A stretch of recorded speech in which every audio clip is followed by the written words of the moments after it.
I want to talk about offense or being offended or just, you know, blocked, I guess you can say. Last week I've had a few instances where, you think you're in your safe zone or you're talking to people, friends, or you're on some kind of training or self-growth or whatever. And it could be you asking a question and getting knocked down, or um, talking to a friend and they're just really negging you out, and it's like, it's not like their character to be like that. So okay, they're having a bad day, maybe let it go. um and the old me might have said, well, forget them, I'm not going to talk to them again or listen to them again or jump on their training again. I'm not going to go to their establishment again because the way they offended me. And when I think back to the times that I was offended, um and just said, I'm not going to deal with that person anymore. I'm not going to talk to them, whatever.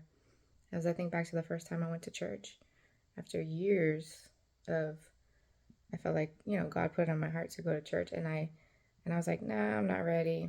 Meaning I wasn't the person I felt like I needed to be to go to church. Okay. And I finally went in one of the lowest points of my life. And it was just me and AJ.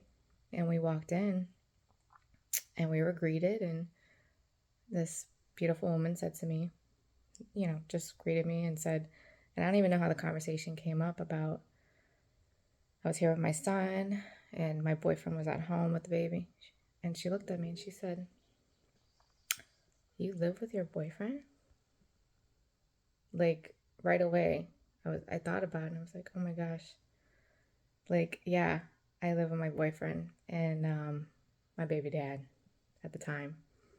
And if you know me, then I've had 2 kids out of wedlock, so I must have an express pass to hell. Anywho, I was judged right at the door, and I could have turned around. Thank God my husband now wasn't there, because he would have been like, let's go.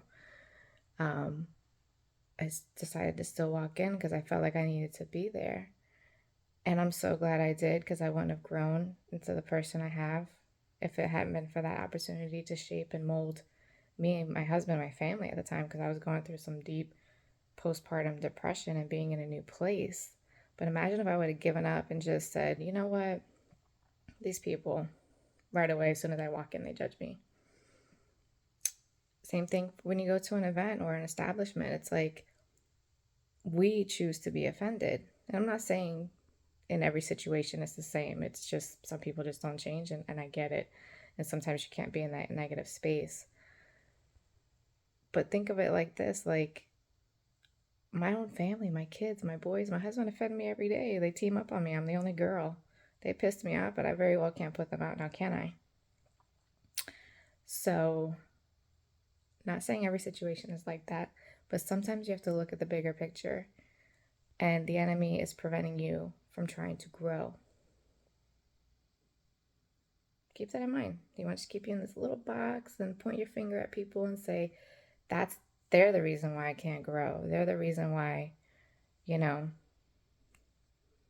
So, yes, if you go on that training, if you go into what you think is your safe zone and you're offended, like for instance with a friend or a training that I was on, and it really, I wasn't that offended, but the way I am now, I just brush it off my shoulder. If I hadn't gotten back on the next day, I got so much value, and I was like, interesting. The enemy wants to keep you in your little tiny box so you can't grow. Remember that. Remember, you're the best. Be blessed. Happy Sunday.